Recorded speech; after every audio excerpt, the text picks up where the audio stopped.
Welcome guys, today I am with the Philips Fidelio M2 and I'm going to show you how you can pair them with your Android smartphone. Okay, so the first we have to grab them like that.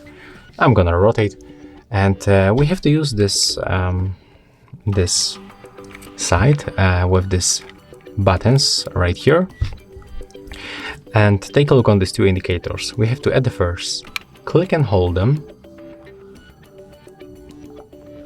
When it's up, you have to keep holding until it will start blinking on the blue and the white. Right now we can release. It means that we are in the pairing mode, so we can successfully go for the Bluetooth settings on our Android smartphone, click to pair new device, and now just wait until they pop on the list.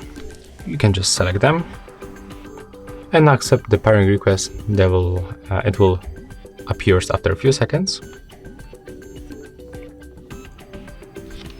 Click pair.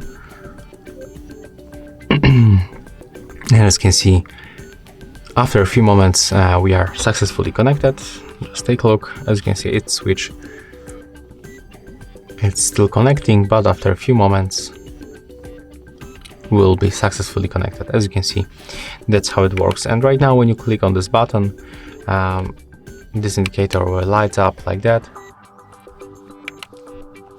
and it will show you that your device is activated. With this button you can adjust the volume, of course, when you are listening to any media. So yeah, that's how you can connect them to your Android phone. If you find it helpful, just remember to leave a like, comment and subscribe.